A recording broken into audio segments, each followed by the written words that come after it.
Yeah, this Korega, man. Y'all tuning in the bag talk coming. Pocketbooks and shoes, vacations in the Jews. Telling you she gon' ride forever, it wasn't true. Then your main bitch dip, all you got is your mom left. Time going past, but you still got that dime left. And on top of that, you ain't seen your kids in months. Baby mom says she coming, but ain't bringing them up. What the fuck? Alright, I got my dude Korega in here with me this morning, man. How you feeling? Oh, man. It's nice to be out here, man. Hey, man. It's beautiful, man. Facts. So, where you coming from? All the way from Philly, man. All the way from Philly? Yeah, man. Okay. How long it took you to get here? We stopped in maybe a couple hours, probably 12, 13, 14 hours. We stopped. Stopped in Durham. Stopped in Oxford. We stopped in a little couple places, running into a couple people on the way. Okay, 14 hours. That's a long time in the car, right? Yeah, man. But when you grinding, man, it ain't no limit, no. Yeah, that was I fuck with that. So, you know, a lot been going on in the world lately with this whole pandemic. Talk to me about how quarantine has been affecting your lifestyle. Shit slows shit up, especially when you're doing, like, you know, for those, you know, you taking this rap process and, you know, you trying to, how we starting out, like I told you, we 62 days in, it's the 62nd day today. Yeah. So it's like, I just was trying to hit them hard.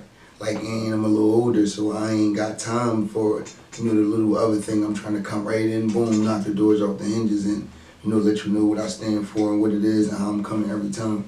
So, you know. Facts. So, do you know anyone that caught corona? Yeah, actually I do. I know two people, family members of mine. Ooh. They overcame, like my grandmama and my aunt.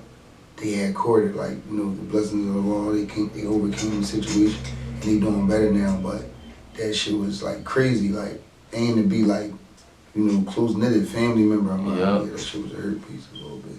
So when you found out they had it, was you ever around them? Like, no, they was like, you know, I'm more like a, you know, I run wild a little bit, you know, at a point in time. So I, you know, a lot of phone call from you know, a little distance away for them type. Yeah. You know, but I always check in. But they definitely call me and let me know. Okay. So, did you talk to them, like, did the doctor, cause I be hearing, like, sometimes doctors ain't even checking, they just saying they got it. Did they actually get checked?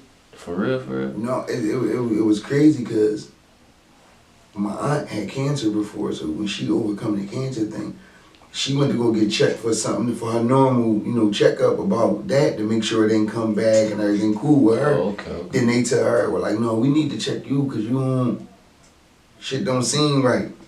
And they did the nose thing with the thing, and she had it, and then the effects started kicking in.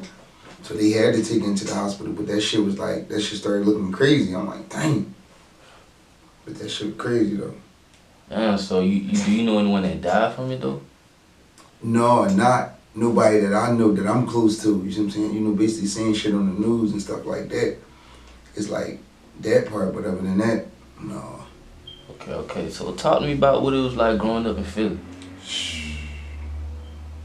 You either sheep or shark. What you said? You either sheep or shark. You see what I'm saying? You either the shark or you the sheep. I know what you mean, but yeah, you know, only the strong survive, basically, like, you know, and I'm pretty sure through all of the hoods, you know, everywhere over the world, y'all understand. And it's like, you either stay in your lane and just do you still gotta have a little heart, though. Let a motherfucker know that, you know, you don't stand for nothing and fall for anything, but it definitely was, you know, rough, especially if you wanted to, you know, step in the street and get off the sidewalk. So it was definitely a rough stop. Okay. So what were you mostly surrounded by growing up over there? The rough stop, because I'm in one of them neighborhoods like South Philly, 24th Street. Like, you know, my neighborhood was known for getting money, you know, known for like the whole area, but people known for getting money, but you know, it is what it is. Like in the neighborhood, you know, these people getting money, these people don't like it. You know, there's always some shit and it's compact and it's small. So ain't no, like, everybody see everybody on the norm. Yeah. So if it's something, is motherfucker gonna get it popping, like, that's what it is, like, yeah, that's what I grew up around. Okay, so did you ever step in that field with the folks you were surrounded by? Yeah, for a little while, you know, when you be, like, you know, running, I thought at a point in time it was something that was destined for me. You feel me? You know, watching, you know, uncles and mine and, you know, my father himself and, you know, older cousins and people in the neighborhood. You see what I'm saying? I thought that was the way to go. So yeah, for a point in time, Okay. I did. Okay. So when did you realize that that wasn't the way to go? I ain't gonna lie, going to jail. I just came home from jail probably like 6 months ago. 6 months? So yeah, I've been home 6 months. We 62 days into this really shit is all like a whole new process. But Okay, so right when you got out, you just started. yeah, like in jail, like going to jail and coming from a motherfucker that was out in the streets and the way you was living in the lifestyle and you living this lifestyle and you like, damn, I know when I go in that joint behind that wall, even though on the support tip, motherfucker, I'm gonna be alright. You know what I'm saying? And when you get in there and shit shift. And motherfuckers that you did everything in the world for or get in there and shit on you and be like, fuck. It's certain shit be a wake up call, especially it depends on what you fighting in your case and shit like that. And you get in that motherfucker and you come up out of it, they be like, man, I ain't fuck that shit. Face. Keep it pushing. So what was you charged for, if you mind me asking? 3 attempted murders. 3 attempted murders? Yeah, when it first started, it got broke down like aggravated assaults and stuff like that. But, just a bad, basically what we just was talking about, a bad situation. You know what I'm saying? Through the grace of Allah, I came out of it. Top of, some great attorneys, but, I wound up being here to have this interview with you right now. Like, Hey, that's a blessing. Yeah, so I'm just gonna take advantage of this shit, like. Real shit. So, talk to me about what was going through your head that first night in the cell. I ain't gonna lie, I already knew. Like, cause I was on the run for this shit for like 6-7 months. Yeah. So I already knew what, I was like kind of preparing myself, like, I'm going in here. Like, no matter what shape or form I play out, I'm going in. So it was like, I was sort of kind of prepared at a point in time, like, all right, fuck it. Like, sometimes I gotta go in this joint, like, it is what it is. But that shit just was like, dang. And then not knowing the outcome. It's like some shit we got in Philly. Might have it here too. It's called grand jury. So when they like grand jury my case, you don't know what's going on. Like, you don't got no discovery, ain't no preliminary hearing. It's not none of that. You just in jail. Damn. And if you ain't got no motherfucking paper or no, attorney to get in there and do what the fuck he's supposed to do, you fucked. So it was just like one of them joints. This is like a waiting process for like on and off for like 20-something months. Okay. Yeah. So, talk to me about what was your household like growing up? Oh man, it was all that on both sides.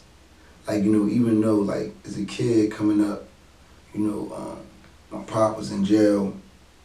Pop came home for like a year and a half. He got killed when I was like 6. But as far as that, the women I had, my aunts on one side, on my dad's side, my grandmom, and then I had my mom and my aunts and, people on the other side as well. So kind of like a rough atmosphere because they rough. And you ain't gonna be soft around them, you know what I'm saying? Right. But a beautiful household, you know what I'm saying? So it was absolutely all that. Okay. So you said your father was in your life though, right? Yeah, for maybe like a year. For a year? Yeah, because he was in jail. Actually, when I was born, my dad was in jail. And, I visit, my time was still the visitation. Like, you know what I'm saying? That was our bond when I was a kid. Then he come home. So when he come home for that year and a half, we together all the time. So it just like, that shit clicked and then he get killed when I was a kid, like 6 years old. So he got killed when you was a kid. Yeah. So you became a man without your father. Yeah. In your life. So how you think growing up without a father figure impacted your life? To a certain extent, it did somewhat, a little bit, but I had a lot of older cousins. You know what I'm saying? So it was like I had another uncle that was present, like, you know what I'm saying, my whole time, like on my other side of my family, my mom's side. So he was present, like, my whole life. Like, my mom brothers was in jail, my dad brothers was in jail, like, the guys in my family was like, they that. So they, they went through a process where they, they got caught up and got in trouble, they did their time for it. So it was just like all women, but, it was like kind of cool. Kind of cool for the most part, cause they ain't with the bullshit. Facts. So did you graduate high school? Yeah, actually, no, I went in jail. Like, you know, I ain't like, it was so much shit going on. I actually made it to 12th grade out here in the streets. Like, that was the fucked up thing. Yeah, but like, was getting caught up in the streets, so it was like, school, streets. I'm gonna go this way. Yeah, money, going through shit, like just normal teenager shit. You 18, 19, 20. You know, so yeah. Right, so how did I know everybody mama want them to finish school, so how did your mama take you dropping out? Like 17. Like 17, it was just like, alright. We was starting to have them conversations, like, you know what I'm saying? Like, alright, I know what's up. Like, but not here. Like, I ain't putting you out. But just not here. The pistols, the drugs, it can't come here. Like, this can't be the stash spot. Like, you can't do this. So it was just like, me and my aunt like this. Like, she always was on the go. So it was like, that was an outlet for me. Like, this my shit. So I'm like, I'm cool, but I had my own crews. I go hang with them. So it was always like, no, but my mom wasn't going for that shit. She understood, because she from the hood, but she wasn't going for that shit. Facts. So what was high school like for you? All the bitches, man. That shit is like, I ain't gonna lie, I'm gonna get Germantown High School. That's in another area from where I grew up at, and where I'm from, like my neighborhood. I never seen no shit like that. Like, coming from where I'm coming from, like, you know, it's some pretty bitches, don't get it fucked up, but like, that shit just was different. Like, and then I ain't from around there, so like, that shit was just all that up there, running into different females, you know, and getting introduced to, you know, some good dudes at the time. Like, you know, it just was a different experience for me. Okay, so what type of nigga you were in high school? Cause, you know, was you the type of nigga that kept your grades? You type of nigga that get in trouble all the time, get suspended, or you know what I mean? It was like wishy-washy, because I do my homework. Yeah. And turn around and still be getting suspended. And motherfuckers couldn't understand, like, yo, this motherfucker, he said he do all this shit. And then this motherfucker, he throwing paper balls. It just was like, I ain't gonna lie, more of like boredom. Like, I needed to be always activated. Like, I needed to be doing something, whether it was playing ball, fucking with some girls, like whatever it is, I needed to be like all the time. Like, once focus get lost, I'll be like, fuck that shit, I'm out. Right. I'm in somebody else's gym classroom. I ain't even fucking supposed to be at that joint. Like, so, you just skipping this shit. Facts. So how did rapping start for you? In jail, again, that's crazy. Like, I used to write it as letters. Like, letters to people. Like, I be writing motherfuckers, and it was that easy. Like, my cousin and shit, he used to always tell me, like even when we was young, like, please, like, cuz, come on. I don't feel like that shit. We'd be in the house smoking and shit, and getting high, and I'd be going off, and he'd be, fuck, like, come on, man, one time for me.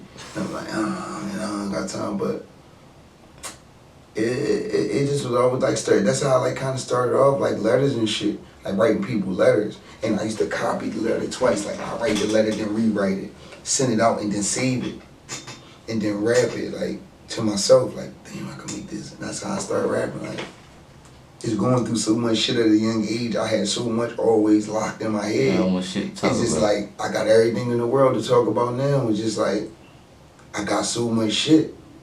You know what I'm saying? And it's like, it ain't the, we 80-20.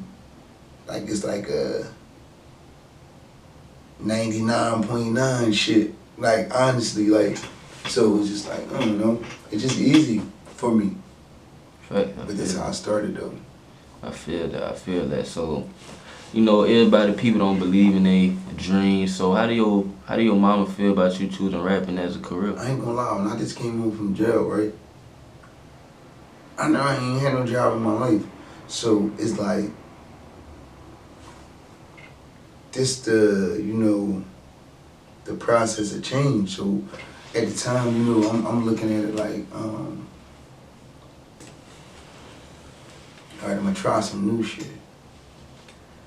So went through that process. No, this ain't me. I ain't trying to work for no fucking body. Real shit. I said, damn, Then you start to fall back a little bit, cause you come out and just some good shit still around, and you like, I'm trying to stay away from it, but I don't know, like, it just, I don't know. Alright, so what made you want to take rapping serious though? Me and my cousin, we be sitting in there, we sat in the house one day, and they put a beat on. And he like, damn, let me see if you still got it. So they put the beat, like they put little baby beat on, emotionally scarred. So he was putting the beat on. Oh yeah. I said, yeah. So I started going off. So when I'm going off, they recorded me the whole time on the sneaky jump.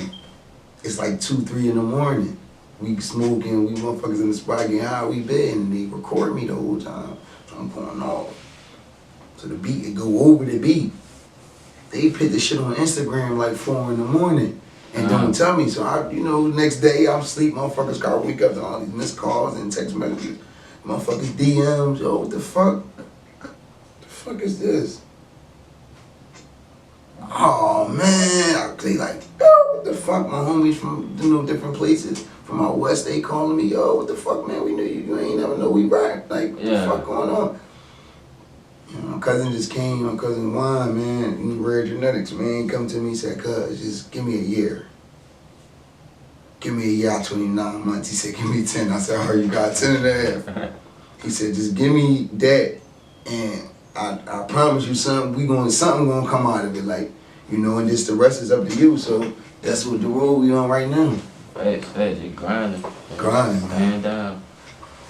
Alright, so does the number 24 have a meaning behind it or something? Yeah, shit. It's a lot of success, a lot of pain, like a lot of love, a lot of loss. Like, there's a lot of shit behind that. That's my block. Oh, that's the place that 24th and Reed, the park. Okay. Like, so that's the place where a lot of memories, like good ones, bad ones, but them all. But that's the place to originate, like a lot of shit for me, where I come from. Okay. So I know you said you been rapping before you started really taking it serious. So talk to me about your first time recording in the studio though. Shit, the first time I recorded like ever, I was probably like 16. So we had some shit back home called Platinum Bound. It's still around with the name change. I can't really remember. I was like 17 at that time. So that's where a lot of up and coming artists and people that I was recording at, like State Property at that time. They was in their bag, like all Beans, O's, all the motherfuckers. They was on some shit. So they was recording there, and I went there. And when we went there and shit, that was like my first time recording. And it just did something to me from there, like, damn, I get a kick out of this. Like, I enjoy it. Once I get back in that mood, like that comfortable mood, it be on, like, you know what I'm saying? But I just like doing is a way of expressing your feelings, getting some shit off your chest. Oh yeah. Yeah, it just do something to me. Okay, so what was the name of your first song though?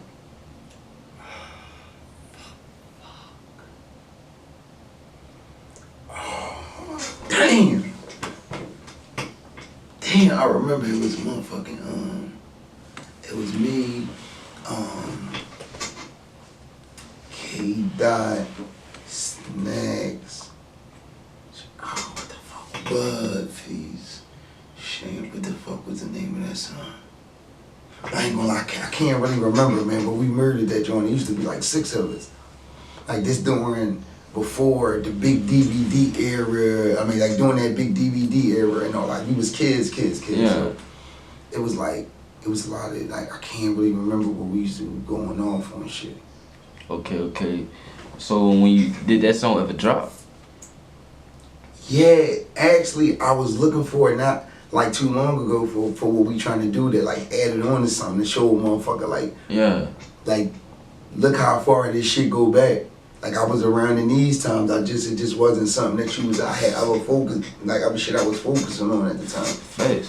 So it's just something that you give a try. And like I said again, I get a kick out of it. Like, so.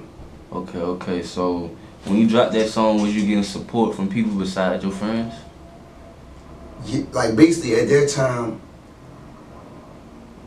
I was still a kid, so I was like really South Philly bound. I had some family members in, the other side of, Philadelphia, like North Philadelphia. So, but I was a kid and we just was running around and we looked at it like we was talking shit and like, we going through shit with motherfuckers, we putting them in the raps, like, so it was just like something like that. It was real then.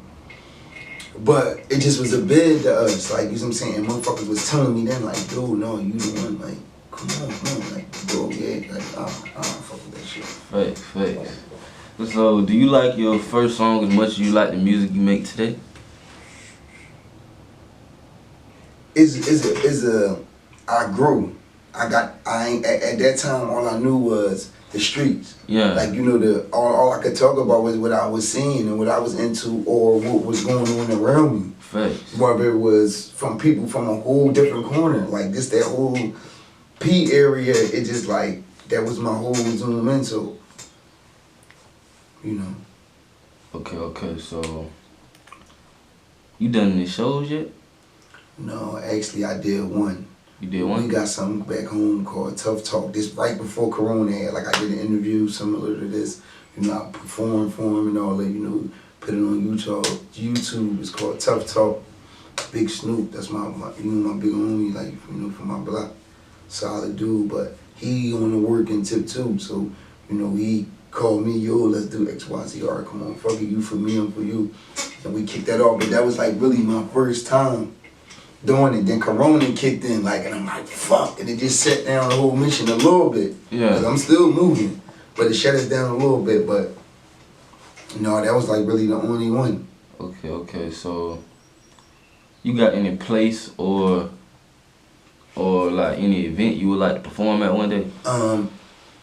And I ain't saying this cause I'm here. We were here in LA.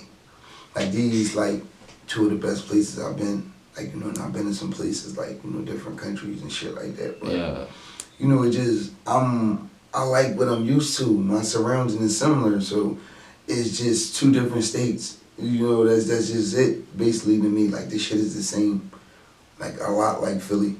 Okay. Why you say it's a lot like Philly, though? Just everything, like, far as there was, like, the fashion and, the good and the bad. There's more than shit like it. Like, it's live. If you come and you a live nigga, they gonna be live with you. You come and you on that bullshit, they gonna get on that bullshit with you. Like, so you come respectful, they gonna be respectful. Southern hospitality, man. You come with the bullshit, they gonna give you the bullshit. So, this shit, like, it's the same way back home. Like, you come and motherfuckers show you love. You do one little crafty thing, some bullshit. Nigga, motherfucker be up on you, as you suppose, but. Right, the real shit.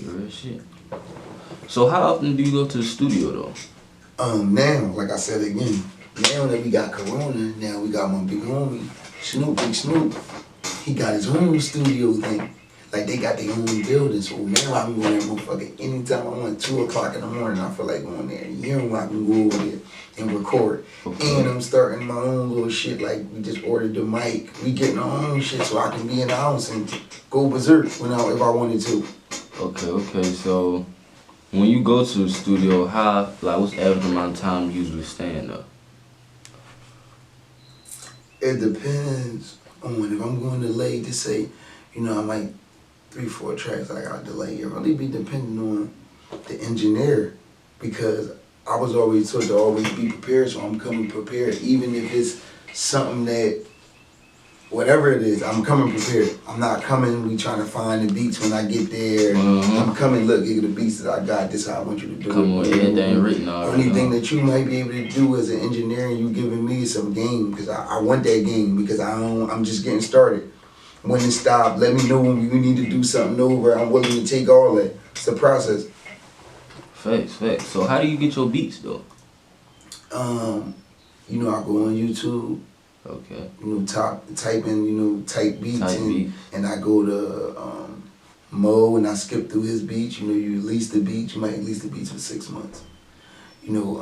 Some stuff you might see that you might want to go buy. I go to Othello and go, do the same thing. Go through, skim through beats like his and get a lease it, might be $100 and something to lease it. You know, buy it might be 25, 3, 4 racks. Like, you know what I'm saying? So it's all according to how you know how you trying to move.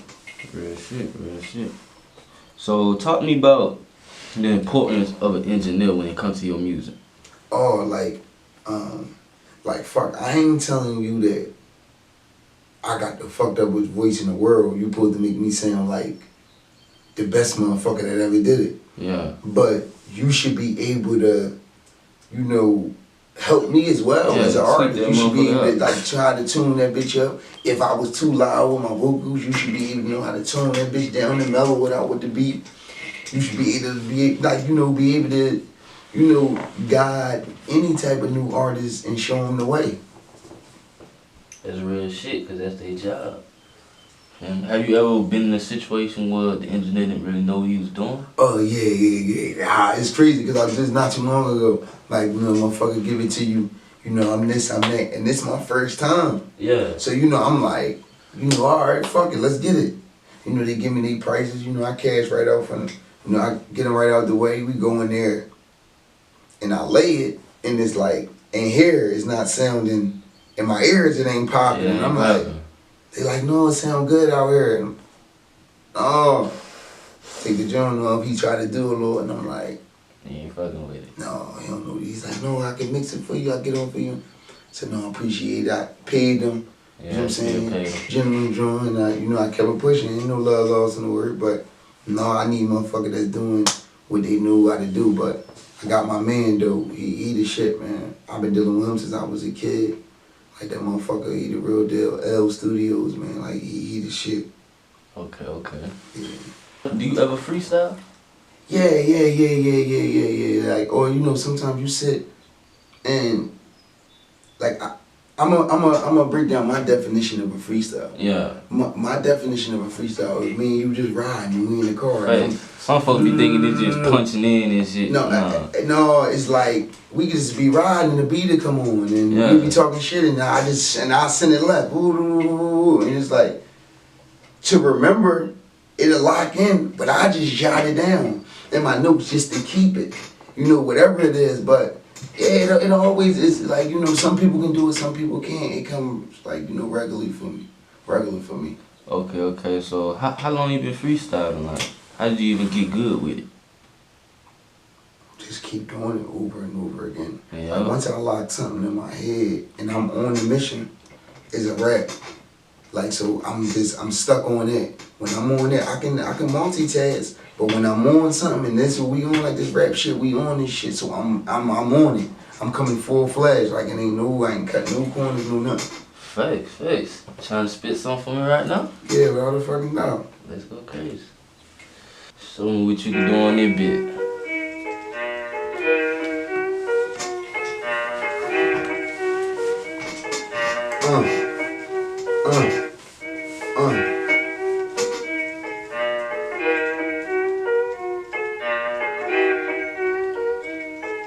There you go. Check it. Cars with 4 door. For sure that 8M. I give y'all 4 reasons why y'all should hate them. Was it they dress code? Or them flying objects me and the boys drew? Yeah, I suppose. Must have been them Jews. Had to be them dog hoes. Went to jail when niggas prayed we wasn't coming home. But imagine that. 50K the long way and he'll have me back. Up front with everything, no strings attached. Yeah. So they'll do anything just to bring me back. Nigga, imagine that. Do me a favor, homie, think about your wildest dreams. And he still won't equal up the things I've done to seem.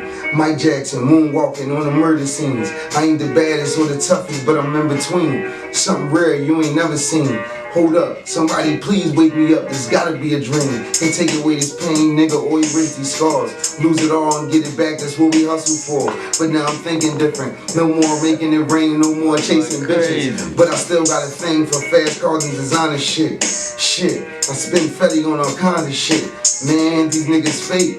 These handshakes ain't matching what's on their face. So stay away. Rub me the wrong way, nigga, you'll get erased. Them bright lights and them thing that's taking you to your fate, nigga. We straight, nigga. You fake niggas.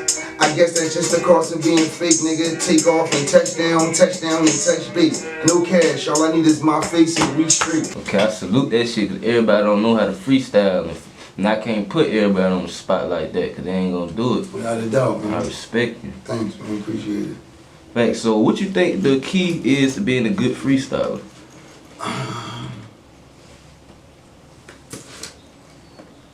When a motherfucker tell you to go, when you wanna tell somebody you freestyle, whether it is,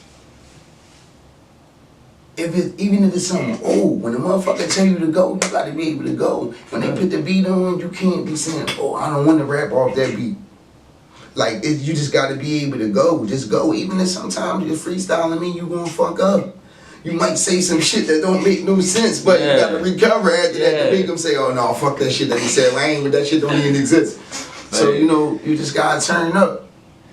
That's a real shit. That's a real shit. You gotta turn up, man. Cause especially if you get signed, you feel me? Yeah. You get on the radio stations, you just saying, nah, I don't freestyle, they just don't, ain't gonna sit. No, that shit ain't gonna cut. That shit ain't gonna cut. Facts. So I salute you for that. So, what's your favorite song by you so far? Oh shit. It's either Fad Talk I heard that people hard. or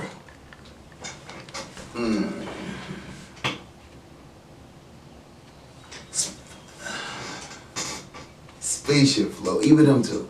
Either Fad Talk or Spaceship Flow, like all I do is out now. Like, yeah, just them two. I got some other shit. But, you know, they don't know nothing about it yet. Not yet. But, like, you know, so them two so far. Okay. So why you choose those, though? Excuse me. Spaceship Flow on the tip because... No, I'm going to do Fat Talk. Fat Talk because Fat Talk is, like, super real. Like, when motherfucker be like, you know, that shit, you know, 80% real. Like, no, that shit is all real. Like, every... nick and cranny in that motherfucker, like from beginning to end, like about the money, the cars, the bitches, the time, the jail, people running off, baby moms, motherfuckers taking money, the whole nine, like so. It's just real, and they the ones that was the first one I put out, and they took to it like a motherfucker, like something that I didn't expect. I always knew that I was hot and I knew how to rap. Yeah. But to see motherfuckers repost your shit that you're not really like, that you really don't, some people that you don't even know, they just, you seeing the motherfucker, you sit back and you watching people retweet your shit and they reposting it and they like, you know, and they going over there and they streaming your shit and they buying your music and damn, this shit crazy, like shit that you would never expect. Real shit, that love. So, who all did you listen to growing up? Oh man, you already know, man. And motherfucking GOAT, man. Hove, man, like Jeezy. Jeezy, man, that's my motherfucking man.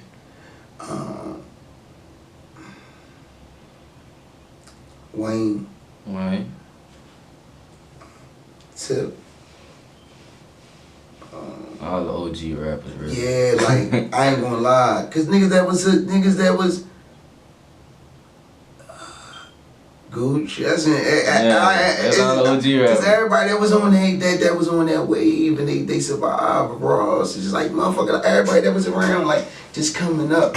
Right. But more likely it was like Hove for real, Hove and them, cause their motherfuckers was different from the beginning. Yeah. Like, so just really, like, them too strong, like, because I liked it, I always liked music, so I know good music, like, I don't know, I may say that he might be hot, but he not my type of music that I want to listen to and can zone out, but yeah, really, like, them coming up on them type of people, Pop, Big, like, them type of motherfuckers coming up. Okay, so would you say one of them had an influence on you? The Snowman. Snowman? Yeah. Why you chose him? That motherfucker made if a motherfucker woke up every day, man, ain't never think about no money. Yeah. when I listened to that motherfucker, it just did something to me. Hove gave me the, you know, the way to treat a bitch, the way to treat a woman. They show you that what's the difference. He gave you the slick talk. He gonna talk to you about that shit you don't know nothing about. You gotta Google that shit. You gotta read up on that shit. You know, he gonna do this to you and give you the street game. But young coming at a time where this one I'm becoming myself far as though as that, like, you know, a young man. And I'm really out here hustling. Made you, I wanted to push, you know, Wraiths and Ferraris and, you know, spiders. I wanted to push that shit he was talking about, and it made you want to have a fucking drive. If listening to that motherfucker ain't make you want to have no drive, and you call yourself a hustler, I don't know what the fuck is going on with you. Real. Facts. Yeah, that for sure. Absolutely, from beginning to end. You gotta respect it. Facts. So are you planning on signing or being an independent artist? Independent. Independent forever? Depends on how the situation is. Like, I'm not really looking for, like I said, we do everything ourselves. Like, everything. Down to only thing except for maybe not videos, and we learning to do that as we go, like right now. So it's if y'all want to shoot somebody out here, I shoot videos too. Just let me know. Alright, bet. We gonna definitely talk to about that ASAP. But far as it was like that, I just was on the tip like I don't know, man. I don't know. So, what makes you want to take the independent route, though? Because it's like, all right, like I said again, if the situation right, like I'm not trying to get in a situation where you got me sitting on the shelf. Yeah. Like I'm what it is from every shape or form. Whatever you want to talk about the club, I got you want to talk about the females, the good ones, the bad ones. You want to talk about the politics of what's going on right now. Like I can give it to you. Fast, slow, talk to you, read it to you, however you want. So I'll be looking at it like I just need basically like a management, like a motherfucker that can take care of them things. Yeah. I'm doing my regular day-to-day life and this music shit all at once, and it's only me and my cousin, like, you know, doing this shit. So that's like, that shit, like, far as those, that's what I would need help for, and that what comes in stimulating a lot of management. Like, I don't really think.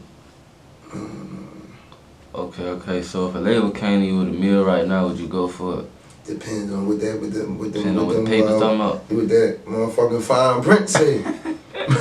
They ain't gonna give me no motherfucking meal, but the fine print say off of every stream, I only get 1% and you get 20. Yeah. And that shit ain't, before you know it, you like, what I gotta get y'all back? You ain't reading the fine print. I gotta get y'all back 400, so y'all really only gave me 6. I done went and bought all the cars that I ever wanted, the spots, brought a motherfucker with me, so before you know it, you just spent 3, 4. Now you got 2, you owe them 4, you fuck. It's a bad situation, so it's just like, you gotta just check it out. I just want shit to be right. I want a motherfucker that's gonna, like, you know, at the same time, be able to help me. I'm a fast learner. It's not gonna take long with me. Once you say boom, boom, boom, boom, boom, that's it. I sit there and I study and it's on. So it'll be like, you know, I just need, it's like it would be like management, if anything. Okay. So, you got any projects you working on now, like some mixtapes? Yeah, I got this joint. This is my first project, my first real project, like a whole project. Okay. It's called 30 Days, 30 Nights. So that's gonna be my first project. We trying to push that, like soon, like real soon. Like, you know, I don't really wanna shoot it out there and then it, like, you know, do it with this shit that's going on, then it don't come. I'm fucking, what you said and all. So, but it's soon. Like I'm trying to get it up. Like real soon. Like, so I'm trying to, like, the music thing is not the problem. all that shit is intact. Like, I got all my music, I got all that shit already lined up, all my ducks lined up. It's just about wanting to do certain shit when you back home, because I'm from, you know, Philly, so it's like certain people don't want to come out. You know, person like, yeah, one person. I do the video, I don't want to be around 20 people. Like, so it's just like, I'm just trying to figure it out right now, so. Okay, It's hopefully, yeah, but it's 30 days and 30 nights, so we looking forward to that. Facts. So how many songs will it have? 30. 30? Oh, that was literally with that shit. Yeah, no, for real, because it's just like, Corona really fucked me around, because my initial plan was to do 4, 4, 4, 4. Yeah. Like, you know, just do four different joints, four different joints, and just give them to you back to back every other week. Let you get that. 2 weeks go past, boom, make another one. 2 weeks go past, boom, oh, this motherfucker working. Let you know that I got work ethic, that I'm not gonna be sitting in the studio blowing 100 fucking L's and get one, you know, track done. Yeah. You know what I'm saying? We've been in a 10-hour studio block, so for the most part, yeah, that's what it is. Okay. So what's something you want to accomplish before the end of 2020? Basically, like, you know, just hope everything go good for it, though, is continue with my music. Like, you know, push it, you know, hopefully to get this, you know, this mixtape out, to get this project out. And let's continue to be healthy, man, and being, like, you know, survive out here and being able to strive and, you know, be there for my family, man, and shit like that. Alright, so what's some advice you can give to other artists in the same position as you that's trying to make it? Take your time. Don't be quick to jump into nothing. Like, you know what I'm saying? Like, you know, take your time. Just work hard, man. Grind. Don't be quick to jump into nothing. Somebody put a paper in front of you because your situation might be tight or whatever it is. Like, don't do that. Then you motherfucker give you 40, 50 grand and the paperwork ain't right. You be in a fucking hole forever, so just go over everything, do things right. Don't force your hand and just grind. Your time gonna come. I don't give a fuck if it's 3, 4 years from now, it's gonna come. Everybody get their turn. Like, You gotta stay as long down. as you grind and stay down, 10 toes down, you be alright. Motherfuckers be alright, but just focus and pay attention to what's going on alright.